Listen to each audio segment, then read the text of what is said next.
Welcome to the Lapin Assessment. I'm extremely pleased to host my colleague, the president and the founder of the Alma Center, Lieutenant Colonel in the Reserves, Sarit Zehavi. This is a great opportunity for us to do a real deep dive into the events that are taking place north of Israel, in Lebanon, in Syria, as well as Iran, and in northern Israel itself. The Alma Center is the primary voice of the people of northern Israel, not just from a security perspective, but Sarit has been sharing every week with people all over the world what it's like to live very close to Hezbollah, to have Hezbollah, this Iranian monstrous proxy, as your neighbor. Sarit, how are you today? Okay, a little bit more optimistic comparing to the past 2 years with everything that is going on. But, the risks are not gone completely. There Yep, is, and we're going to talk about all of that, the change in the situation from before the war and after. But before we get into all of that, I would like our viewers to get to know your story a little bit. So, can you talk to us a little bit about yourself? You come from the intelligence community, and then you went out into the civilian world and did something that had not been done before. So what drove you to create this Alma Center? What was the mission that you saw that was missing that you wanted to fulfill? I was an officer, a major in the Research and Analysis Division during the previous war with Hezbollah in 2006, in the headquarters in Tel Aviv.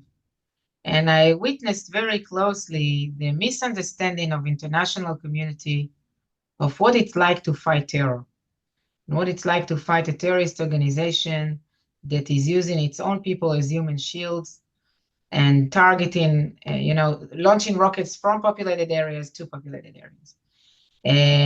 And I was very frustrated from this misunderstanding because eventually it has strategic implications to our security. So when What was I the misunderstanding? What was the misunderstanding specifically that you saw? What was it? eventually when we are being forced to end the war, or we are being forced for ceasefires during war, the terrorists are taking advantage of that. People mix between ceasefire to peace, for example.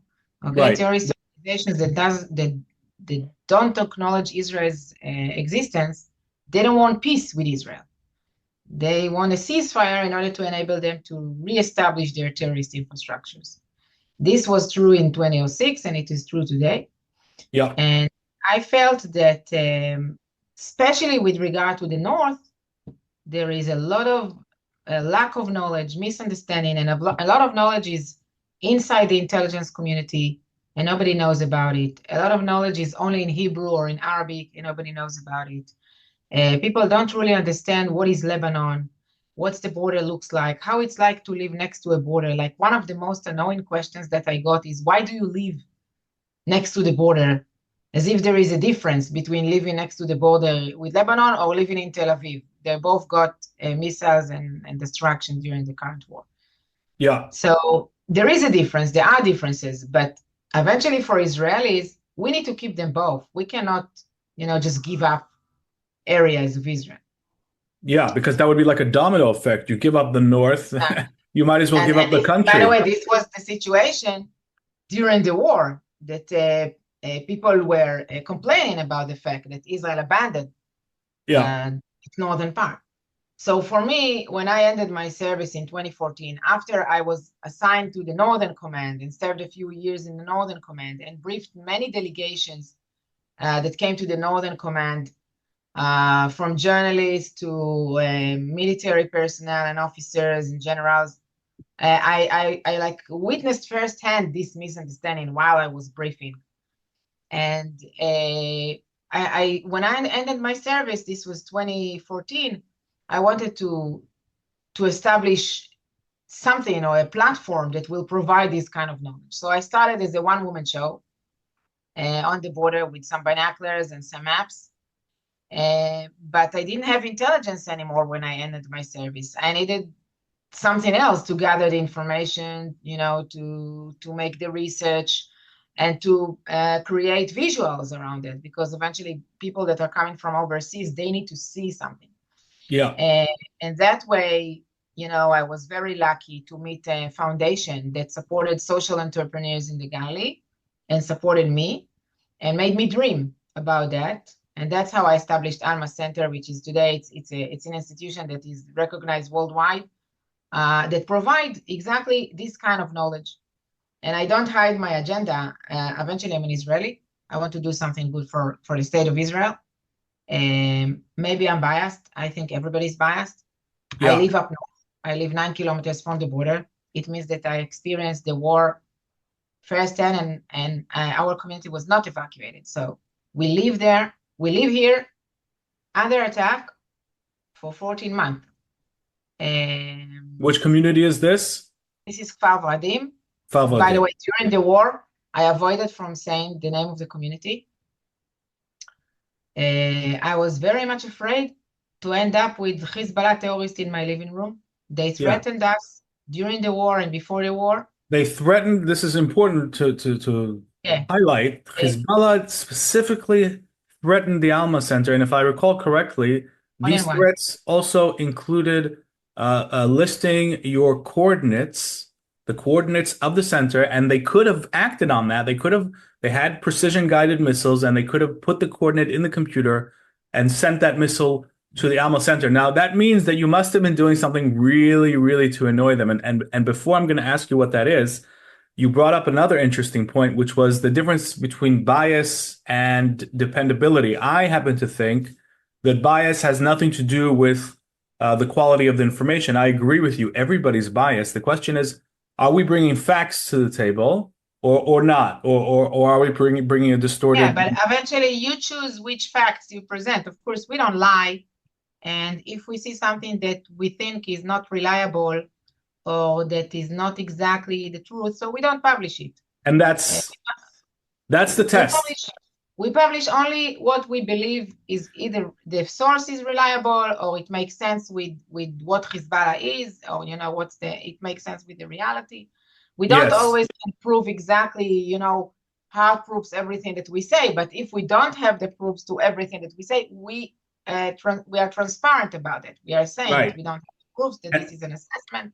Right. And that's why I'm telling all the viewers that the quality of information that comes out of the Alma Center is second to none. And really, I will take this opportunity to recommend that everybody goes and checks out their website, subscribes to the newsletter, because really what you will get there is a depth and quality of information that is simply not available anywhere else in the world, period. I mean, that's why, when people say, I know this conversation about bias, not bias, I think it's utterly irrelevant. All that matters is the quality of the facts and the analysis that's brought to the table. That's the test. Now, Alma Center, tell me why. We should say that you are one of our writers. And of course, I said at the beginning, we're colleagues. Are extremely eyes-opening about everything that is going on over here. Yeah, I'm honored to be a colleague of the Alma Center and a research fellow there, because it's one of my favorite activities, 100%. And maybe we'll talk about a paper that we recently published together. But before all that, I'm sure that the number one question is, why did Hezbollah threaten you? What happened? How did we get to that situation?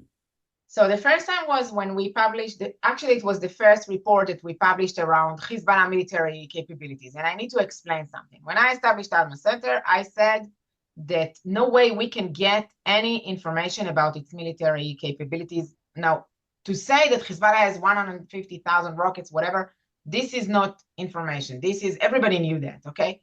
But to say where the rockets are, where the missiles are, where they are hidden, to show pictures of those places, this is completely different kind of ball game. And I couldn't believe that we can do it. And I said, okay, I didn't come here to replace the Israeli intelligence. We don't have any intelligence sources. We only use open source information from social media and media. And this is limited. And then I hired the head of the research department, Tal Be'eri, and he told me, Sarit, we should try. At least let me try to find something. And he found in Wikimapia a database of a few dozens of missile sites in Beirut with the coordinates of exactly where they are. So we went to check how these places look like. Where did he find this? In Wikipedia? In Wikimapia. It was a database in Wikimapia We tried to trace who published the database, and we failed. He had multiple IPs. We understood that it is an entity that invested a lot in hiding its identity. It was very suspicious.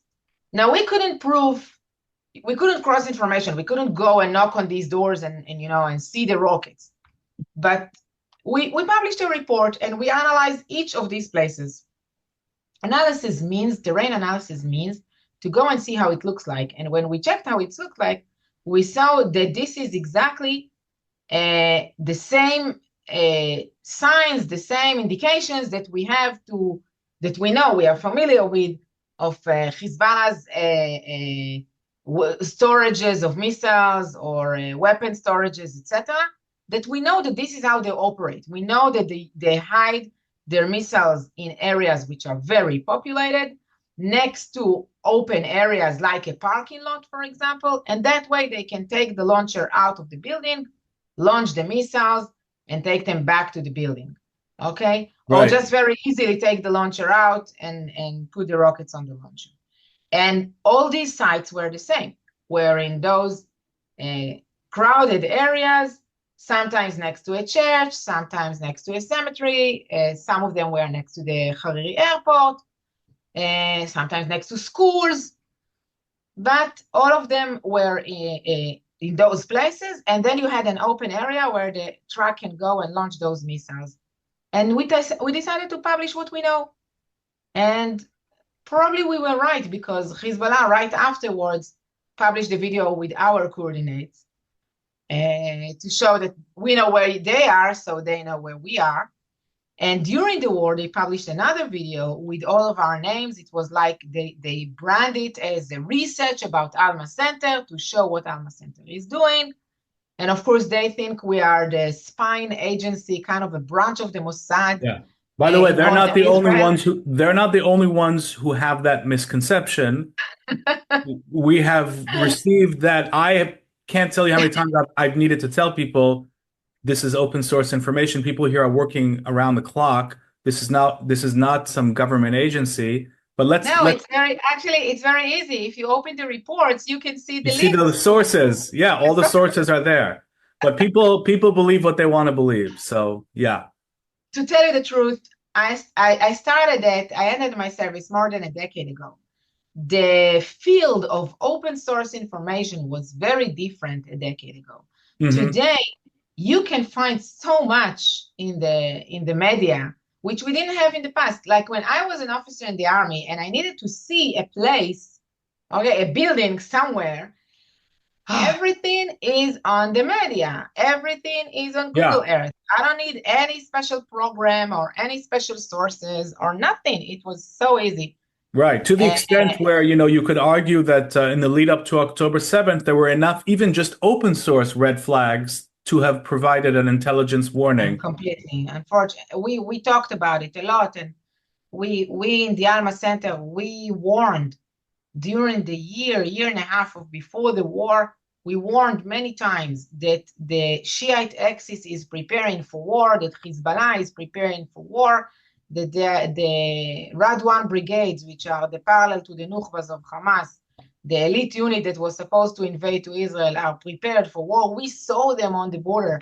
And I think one of the advantages of the Alma Center is the fact that we can connect tactical information with strategic information, meaning that we are on the border basically every day, and we see how it looks like. And we saw the military operatives of Hezbollah, and we saw the watching towers of Hezbollah every day more and more on the borderline. And at the same time, we are following what the leadership is saying. We are following the political situation in Lebanon. We are following what the Iranians are saying. We follow the meetings of all these players, and we saw that something, started to happen, and there is a connection between the strategic situation and the tactical things boots on the ground, what's happening next to the border.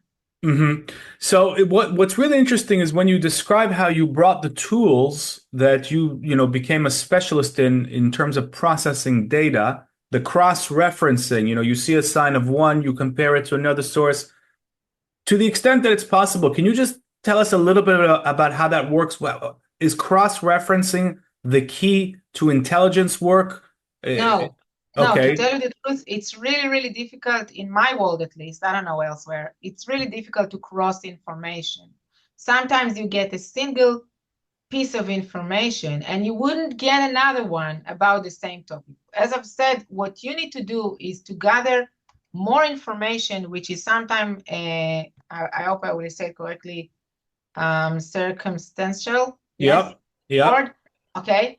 And sometimes you create kind of a series of pieces of information that not all of them are cross information. Not all of them are exactly on the same thing, but when you look at the sequence of those signs, you can conclude something. Right. Okay, when you look on the borderline before the war and you see more and more presence of Hezbollah on the border, and at the same time, Hezbollah and Iran are publishing a campaign that under the name of the Unity of Fronts, and saying that they will invade to Israel from various fronts, sending their elite units to invade and to kill civilians and to kidnap civilians, and publishing that. And then in April 2023, there is a campaign. And at the same time, rockets are being launched from Lebanon to Israel for the first time, this amount of rockets from Lebanon to Israel in 16 years since the previous war. And at the same time, you see a sequence of meetings between the Iranians and Hezbollah and Hamas and Palestinian Islamic Jihad. And at the same time, there are developments of the normalization process between Israel and Saudi Arabia, which the Iranians identify as a huge risk, and Hamas identifies as a huge risk, and Hezbollah identifies as a huge risk. And at the same time, you see something is happening with the nuclear project that we don't exactly understand, but nothing is being done against it. All of that together, from the very tactical level to the very strategic level, when you connect all the dots, and I think that's the magic, to connect the dots rather than to cross information, then you get to conclusion. And it's the same with pointing out at a missile site or at a Hezbollah military terrorist show his face, because when we get a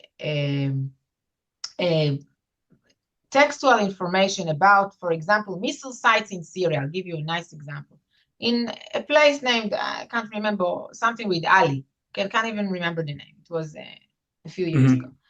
Okay, we can't cross the information. Like, it's an information that we found in, I don't know, Twitter or some of those social media. And what do? You go to Google Earth and you search for the site. Now, we've never heard about this place. So we started to search, where is it, how it looks like. And then you see in the middle of the desert, where long, big warehouses, nowhere. Okay? You're seeing this on Google Earth. On Google Earth, you just find them nowhere, like a bunch of them. And then you understand that the information is probably correct, because what's inside those warehouses in the middle of the desert in an area that everybody wanted to occupy, but if you get to this place, you wouldn't see it because it's hidden in a valley between the small hills of the desert. Yes, it looks very suspicious. And then you publish it. And it's the same with the videos that we made under the branding of Eyes on the Ground, that we have a specialist here that is the specialist in terrain analysis. And he said, Sarit, I can find the missile sites in Iran. I can do it. How can you do it? No problem. He found, for example, a TV show in Iran, propaganda, that they showed the launching of a missile in one of their experiences of those ballistic missiles.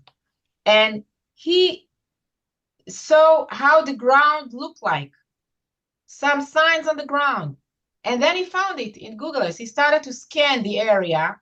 It took him hours or maybe weeks to scan the area. He had the name of the area.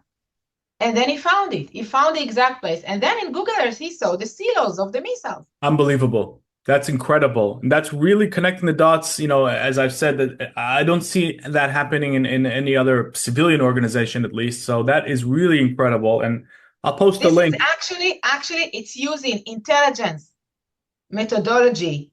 Exactly. Yeah. Without using classified intelligence information. Right. That's what I was hoping to hear. That's what I was kind of getting at. It's using this really, really sophisticated intelligence methodology on open source material, and the result is at least in my view, is first of all, in terms of the value of it as an intelligence product, it's up there, I think, with any classified product, and also as a public service. I mean, it's really just people need to pay attention because this is the kind of red flags that we all should be aware of when they pop up.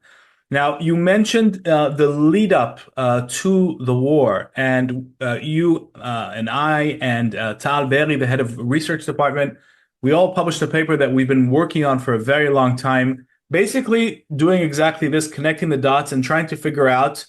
And I'll put this in a nutshell for the viewers, and I'll put a link to this paper. But we were trying to figure out to what extent was Hamas working with Iran and Hezbollah and the entire axis in the lead up to the 7th of October? Were they in on it? Did they know what was going to happen? And if the answer is yes, why didn't they join Hamas?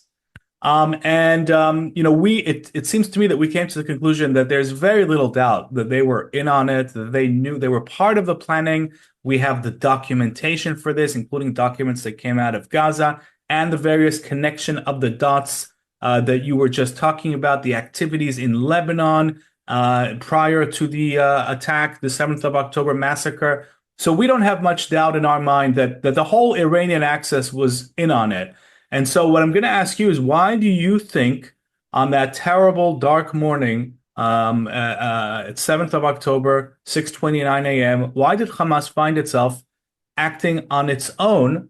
And do you think it was very badly surprised by that when the Shiites essentially left it to face Israel on its own? Completely surprised. The basic assumption of Sinwar was that everybody will join in, especially when he's successful. I think that on the contrary, everybody would have joined in if it was failed. If it was a failure, right? Yes, because if it was a failure, they would be more successful than him.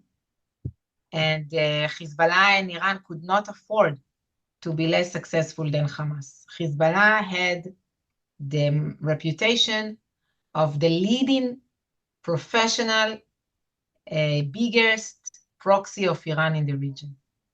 No less than that. Once Hamas was that successful, Nasrallah said, okay, maybe we need to wait. Let's wait and see.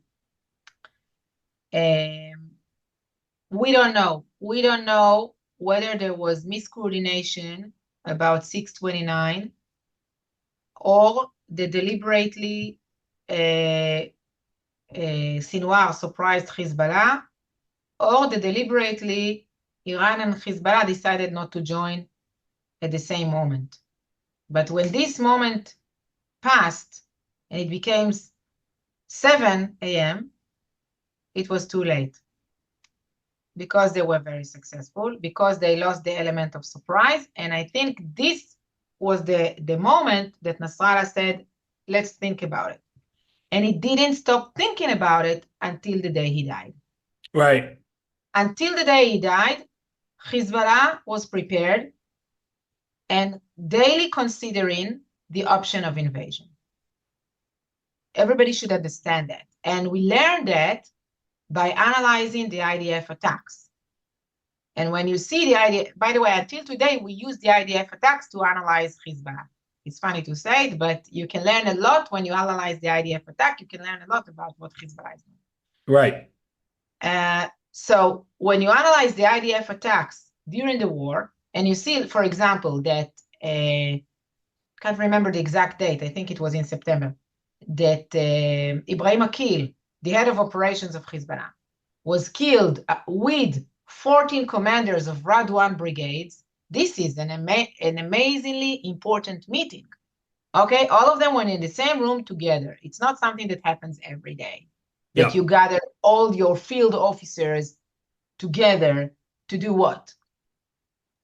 And I believe they gathered together to plan the invasion. Even if they didn't get the permission from Nasrallah yet, they were planning. They were prepared and they were planning, and there was a daily situation assessment in Hezbollah whether to do it or not. And Nasrallah hesitated, and it ended the way it ended.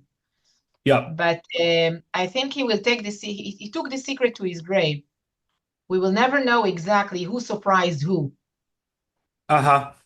Right. What if you had to I can choose? tell you that among the Israeli intelligence, they publish it, they say it, that Nasrallah was surprised. I believe that if he was surprised, I'm not even sure he was surprised. If he was surprised by the very specific timing. Okay, because we saw the plan was identical to the Hezbollah plan from the north that was published. We saw, as I've said, that there was a plan of the unity of fronts of Iran. We saw the meetings of the Iranians with those players. We saw how Izzadi was part of planning and supporting Hamas and encouraging Hamas. And you know what else? We saw even before all of that, we published in Alma Center a few years before the war, we published a report about Hamas in Lebanon. And I told Tal, okay, Hamas in Lebanon, who is encouraging this? Who is helping them? Iran is helping them. Great. Tal, can you add another chapter of the relationship between Hamas and Iran? Because there was a crisis in the relationship between Hamas, Right. the Sunni Hamas and the Shiite Iran in the beginning of the civil war in Syria. And when he wrote this chapter about the relationship between Hamas and Iran, what we saw is something very, very weird. We saw that Iran ran after Hamas. Now, the big Iran was running after Hamas to bring it back to this alliance of the Shiite axis. Right. It was kind of a bear hug. And then they provided Hamas with a lot of training and weapons, etc. Everybody talked about it. But it was, first and foremost, it was an Iranian interest to create Hamas as a proxy, then to be, and a Hamas interest to become a proxy. Right. Very, very interesting. And I think this is something that we should have understood, the collaboration between these two fronts that we didn't give enough attention to. Right, 100%. And now I'm going to ask you a pretty difficult question, but I consider it to be basically a strategic miracle that Hezbollah didn't join. And just for the viewers to give them some background, when you say the Hezbollah invasion, what you're referring to is basically on October 7th for the north, for the Galilee region, and the whole idea of sending thousands of trained terrorists to murder and kidnap Israelis was Hezbollah's idea. Hamas basically copied this idea for the Western Negev. The idea originates with Hezbollah in Lebanon. This is what they were planning for exactly the area that you're sitting in. It goes back more than a decade ago. More than a decade. They started to plan it more than a decade ago.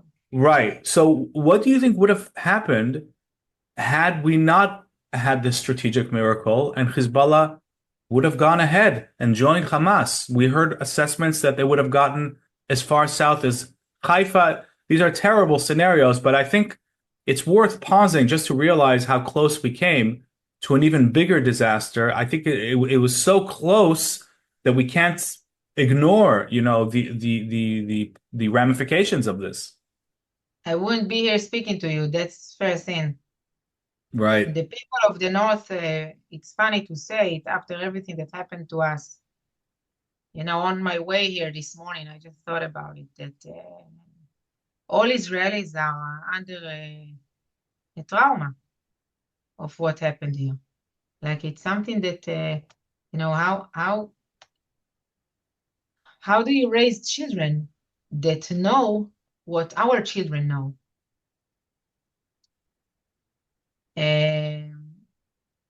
We experienced a situation that we had a family consolium, and I'm talking about an 18-year-old, a 16-year-old, and a 10-year-old,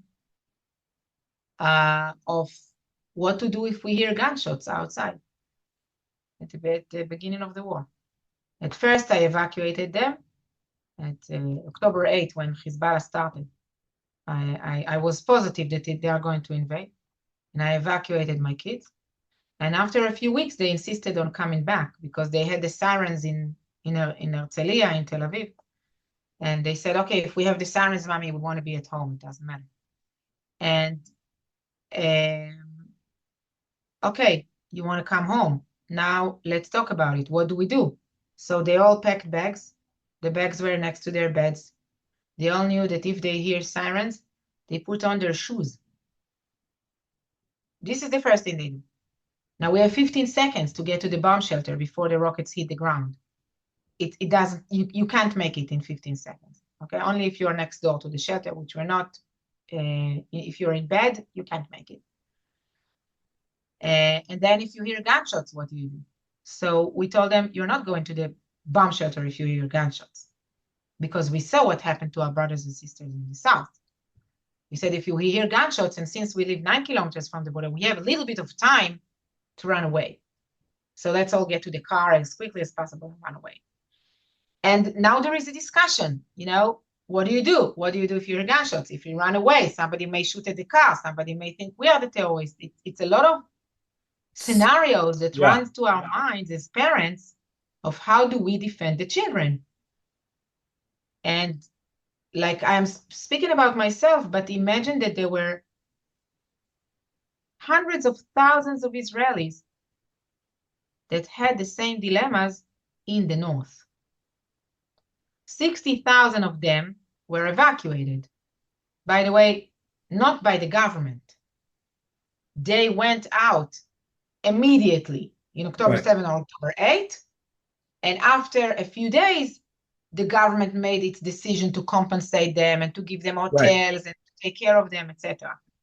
But most of them, those who live next to the border, just evacuated because they were positive, just like me, and Hezbollah was on the borders, that it's going to be an invasion. And it's impossible to defend communities that are, it's like the kindergarten is at the border. It's meters away.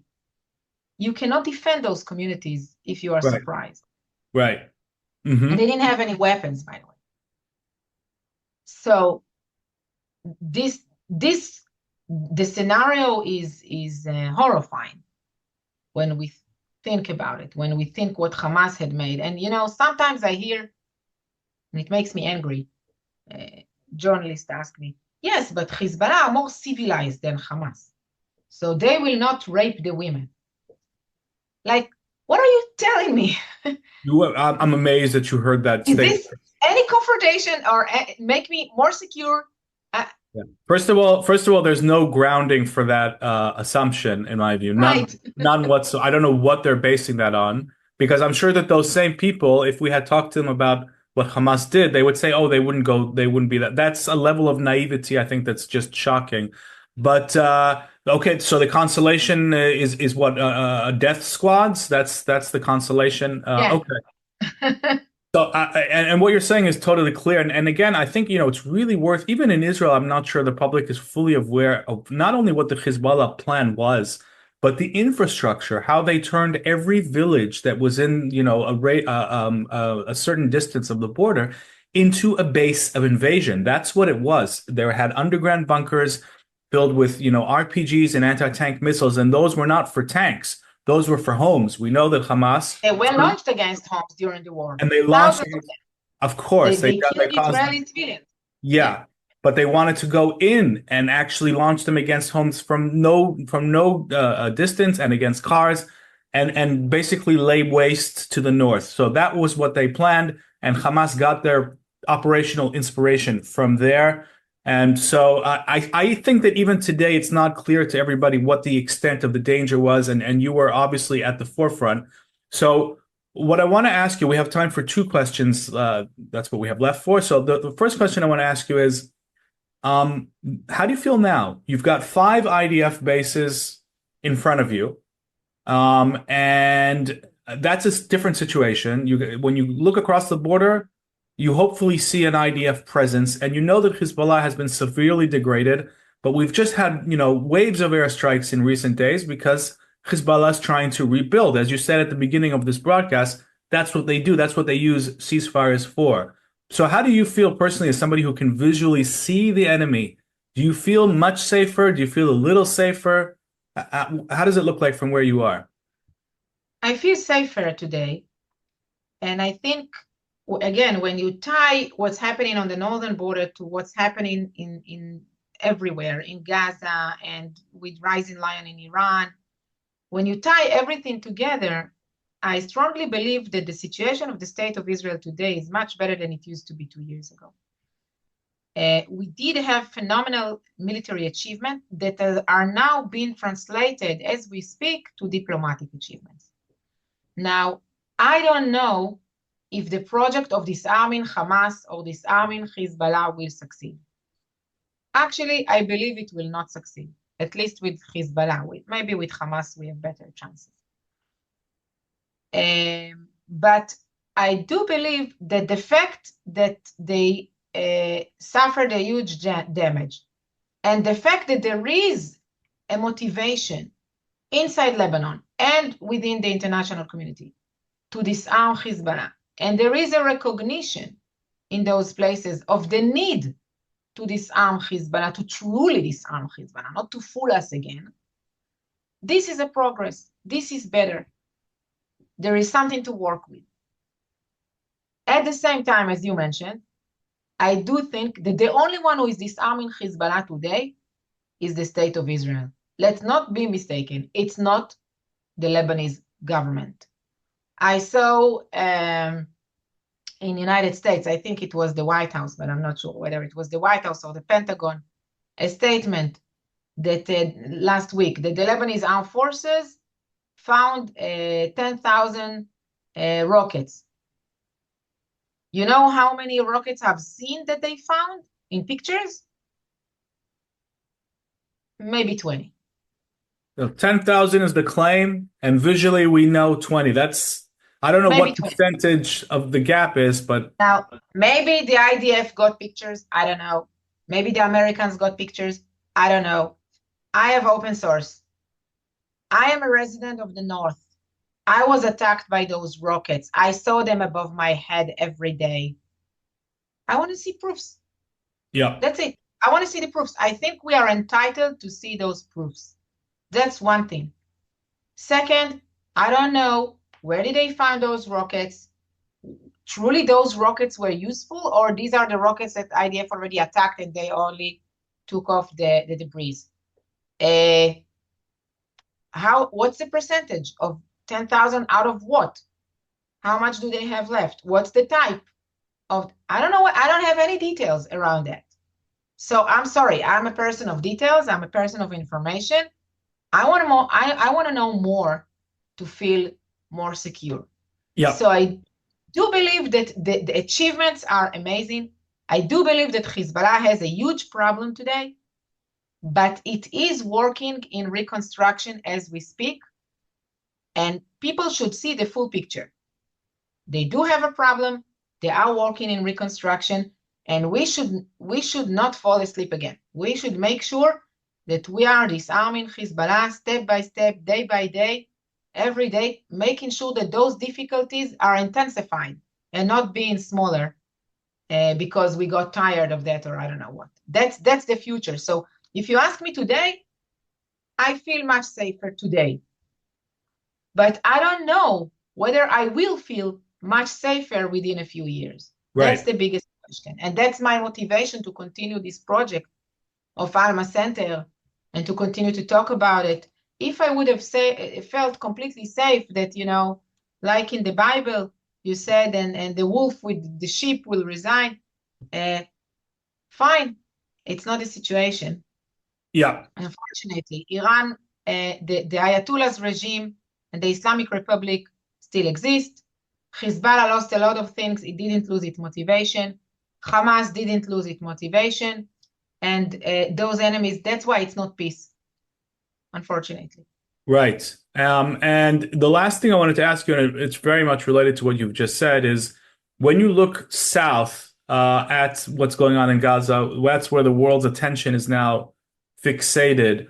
What would be the lesson that you would apply from the north to the south, and do you think the international community in the world should know about? As somebody who has lived and breathed the entire Lebanese and Syrian, arenas, what do you think we can learn when we navigate forward now during this ceasefire? You've said that a ceasefire is not peace, and not to fall for that illusion. How would you translate that into steps that everybody could learn something from when we're looking at the future of the Gaza Strip? To tell you the truth, I can conclude from the south to the north. I think that with everything that happened in the past week, to see the world leaders signing a document, it was the document inside the document, but doesn't matter. I work with that. That recognize the need to disarm Hamas, and they are committed to that. And President Trump said they will pay for that. Okay, I want to see the same platform in Lebanon.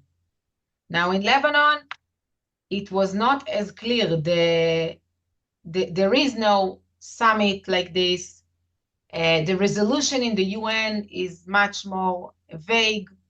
It talks about the disarmament of Hezbollah, but not about the mechanism. We say that the mechanism around Gaza is vague. With Hezbollah, it's much vaguer than that. Right. So there is no promise of international community to disarm Hezbollah and finance the mechanism and be involved in the mechanism.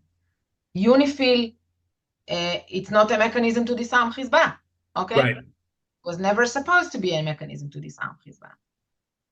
The new mechanism is a mechanism that United States and France are involved, but it's far from being enough. Trump got, I don't know, 20 leaders, more than 20 leaders in this summit. Right. This is the progress in the right direction, and yet it's all words. If we can learn something from what happened to us, is that words in the Middle East are not enough, and there is a gap between an agreement and the implementation of the agreement. Right. It's not obvious that everybody who signed the agreement is truly going to implement it. And we need to make sure that it's being implemented. And this is correct to Lebanon, and this is correct to Gaza, and it will be correct to Syria once we'll sign an agreement with Syria as well. Right. And that's, I guess, the relationship between the intelligence and the diplomacy, right? This is where we can hold leaders to account. If you signed a document. Maybe I can even point on another thing which is important. The mistake with Lebanon was, and it was also the mistake with Hamas, but in Lebanon it was very clear, is that we were waiting for Hezbollah to open fire. And for many years it didn't. Or if it did, it was as a retaliation to something that Israel did, and we knew exactly the equation. It was very rare. And we enabled Hezbollah to do whatever it wanted in South Lebanon without doing anything against it, because we were waiting for Hezbollah to start the war. What we need to understand is that when terrorists are building terrorist infrastructure, this is a violation of the agreements of the ceasefire, even if they didn't shoot one bullet, because it's not legitimate armies of a legitimate state. Right. These are terrorist entities that actually threaten the legitimate entity. Even if it's the Palestinian Authority in Gaza, they threw it out of Gaza, and if it's the government of Lebanon. And from now on, the Israeli policy, and I think it's very important, is that any violation is being treated, even if it's not open fire, even if it's just building infrastructures, right? Or even if it's preparations for building infrastructures. We are not going to enable it. Right. And it's going to be enforced with fire, with Israeli firepower. That's the only Israeli fire, while the mechanism is not written it. In Lebanon, there is a mechanism, so we enforce the mechanism. If the mechanism is not doing anything around it, meaning if the Lebanese army is not going to disarm this place, we are bombing it. And since you see that we are bombing quite a lot, it means that the Lebanese army is not doing enough. And with Hamas, there is no mechanism yet. There should be a mechanism, and this mechanism should understand that Israel is not going to be silent of those violations. This was our mistake in the past. We are not going to do it the same mistake and enable them for 15 years to recover and to become a strategic threat to the state of Israel. Yeah, I And think I that's and I hope the whole world will join us in this understanding that violations are not only about opening fire, that violations are about reconstruction of terrorist infrastructures. I think that's a critical point, and it's also the most fundamental change that I've seen when I speak to, members of the Israeli defense establishment. They are saying this as well for every arena, and that actually makes me feel better and helps me sleep a little bit better at night. Salit, thank you so much for being on the podcast. Really appreciate it, and I'm sure that the viewers will as well. And I'm sure we're going to have a lot of work left for us to do as we monitor the situation. So thanks very much, and I wish you and the Alma Center the best of luck going forward. Thank you. Thank you for having me.